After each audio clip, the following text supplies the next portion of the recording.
Our journey begins in Holland, Michigan, at one of the most picturesque and culturally rich spots in the entire state, the Windmill Island Gardens. From the moment you arrive, you are transported into a landscape inspired by the Netherlands, complete with seasonal tulip fields, canal bridges, and the scent of fresh-cut flowers drifting through the breeze. It's the kind of place where every corner offers something to discover. Towering above the gardens is the centerpiece of it all, Zwaan, which is the only authentic Dutch windmill operated in the United States. It's more than just a beautiful landmark, it's a working piece of 18th century engineering, and it holds a story as layered as the flower it grinds today. De Zwaan, which means the swan in Dutch, was originally built in the Netherlands in the mid-1700s. It spent generations serving small farming communities, harnessing the wind to grind grain. Over time it changed hands and locations, even sustaining damage during World War II. By the 1960s, it had become structurally complicated, part restoration, part preservation, and because of that, it became the only historic windmill the Dutch government ever approved for export. In 1964, after considerable negotiation, the windmill was dismantled and shipped across the Atlantic. Piece by piece, it was carefully reconstructed here in Holland, Michigan, a gift of heritage and engineering. The project was part of a bolder mission to celebrate the city's Dutch roots and to build communities that were an ocean apart. And while the windmill may have crossed continents, it hasn't stopped working. Today it's still grinding grain into flour using the power of wind, just as it did more than 2 centuries ago. And you can go inside and see exactly how all of it works. Climbing the wooden staircase inside is like walking into the past. The scent of old timber and grain fills the air. Massive wooden gears turn slowly overhead, creaking with the rhythm of centuries-old craftsmanship. Interpretive signs along the way explain how each part of the milling process works, from the sails that catch the wind to the grindstones that turn the wheat into flour. As you make your way up through the windmill, each floor reveals a different part of the process. The ground levels where the grain is brought in and stored, stacked in burlap sacks ready for milling. On the first floor, you'll find the grinding room, where massive millstones, powered by the wind, grind wheat into flour. The floor above is the shifting area, where the coarse flour is filtered and separated. Higher still is the gear floor, where you can see the intricate system of wood cogs, shafts, and wheels that transfer the wind's power from the sails to the grindstones. And at the very top is the cap floor, which rotates to face the wind and houses the massive main shaft. Each level is both practical and fascinating. Windows on the upper floors open to sweeping views of the gardens, tulip fields, and the city of Holland beyond. You can see just how vital a vantage point like this would be for a miller, keeping an eye out on the wind direction, sail tension, and the weather rolling in from Lake Michigan. Everything inside feels purposeful. The beams are pegged, not nailed, the gears are carved by hand, and the flour it produces still bagged and sold locally. It's a link to the past that you can take home. Zwaan isn't just a monument, it's alive. It moves, it works, and it tells a story with every rotation of its sails. It represents both Dutch tradition and American determination, a shared history preserved in motion right here in the heart of Michigan.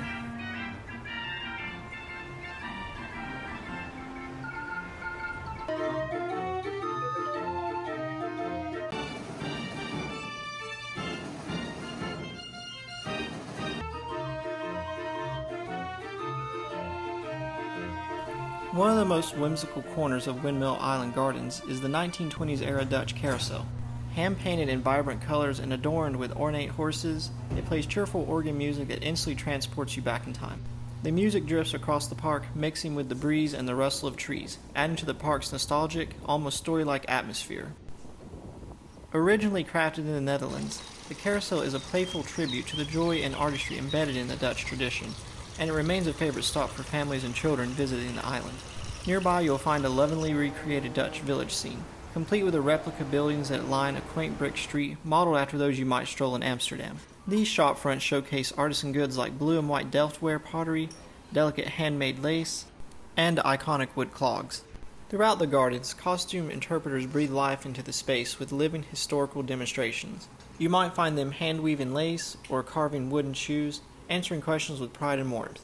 Others perform traditional Dutch folk dances in full regalia, sharing stories passed down through generations. These aren't just performances, they're acts of preservation, keeping the cultural traditions alive and helping visitors understand what it meant to build a new life while holding on to the old world heritage.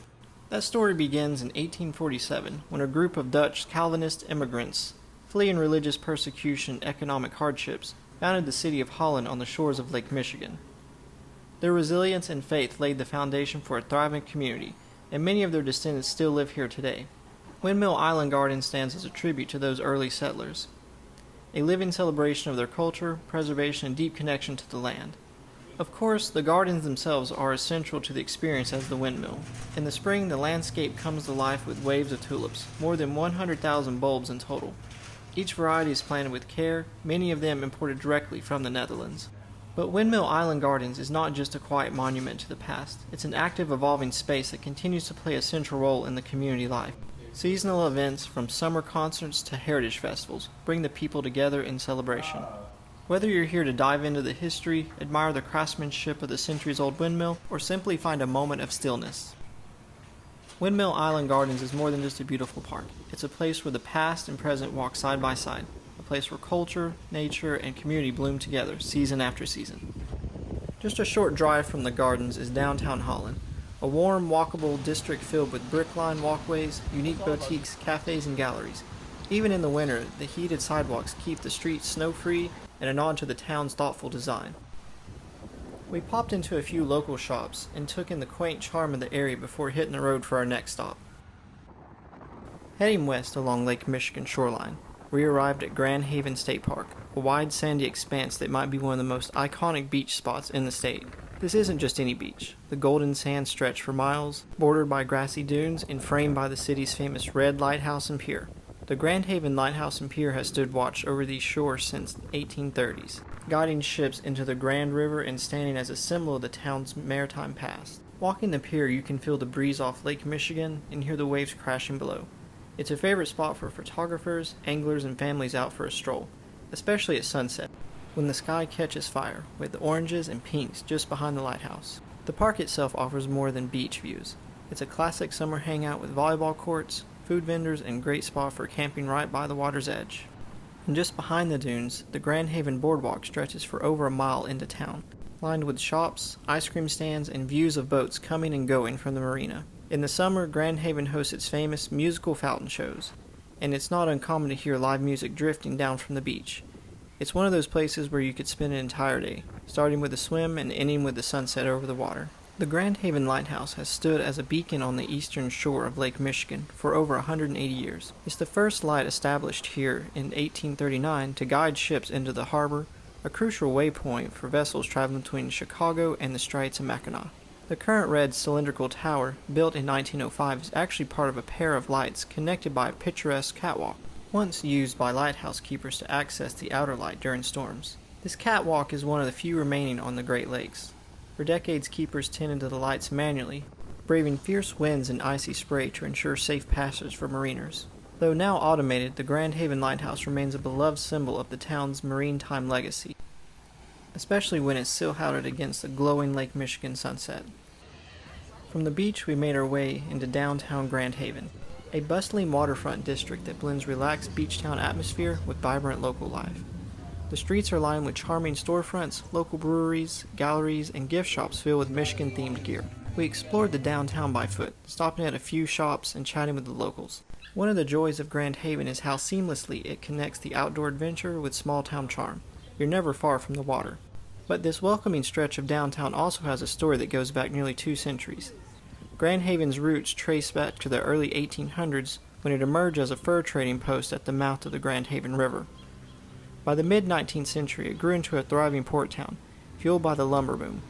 Timber harvested from Michigan's vast interior forest was floated downriver and loaded onto the ships bound for the cities across the Great Lake. Sawmills and shipbuilding yards lined the riverfront, and the harbor bustled with steamboats, schooners, and barges. The town's development wasn't just industrial, it was also deeply strategic. In 1834, Grand Haven became the site of U.S. Life-Saving Service Station, the forerunner of today's Coast Guard. That legacy continues proudly today, as Grand Haven is known as the Coast Guard City. It's a title officially designated by Congress in 1998. The community's annual Coast Guard Festival draws thousands of visitors to honor the men and women who protected Michigan's lakes and shores. As you walk the streets today, there's a sense of continuity between the past and the present. Historic brick buildings that once housed traders and merchants now welcome travelers with coffee, ice cream, and locally crafted goods. Downtown Grand Haven may have modernized, but it hasn't forgotten where it came from. It's the blend of lakefront charm, working history, and local pride that makes this town so compelling to explore. We ended our journey in downtown Grand Rapids, one of Michigan's fastest growing cities and a place where history and innovation walk hand in hand. Once a booming center of furniture industry in the late 19th and early 20th centuries, Grand Rapids has earned the nickname Furniture City. The legacy of that era is still visible in the beautifully restored brick warehouses and industrial buildings that now house art galleries, cafes, and lofts. Over the decades, Grand Rapids has transformed from a manufacturing hub into a vibrant cultural city, while still honoring its working-class roots. Our walk brought us to the banks of the Grand River, from which the city takes its name.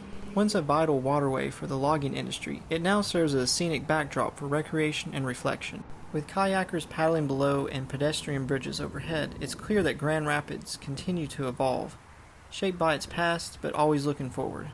As today was slowly winding down and walking along the Grand River, our time along Michigan's western coast has come to a close. From the storybook charm of the Windmill Island Gardens in Holland to the golden beaches and historic harbor of Grand Haven, and now finally to the creative pulse of downtown Grand Rapids.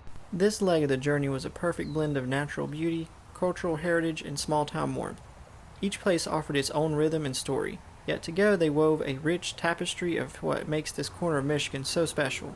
Whether it's the echo of wooden shoes on the cobblestones, the waves lapping against the lighthouse pier, or the hum of the city streets filled with art and food, you leave a sense that this stretch of Michigan has a little bit of magic for everyone. I hope that you've enjoyed watching this video, and we will see you in the next one.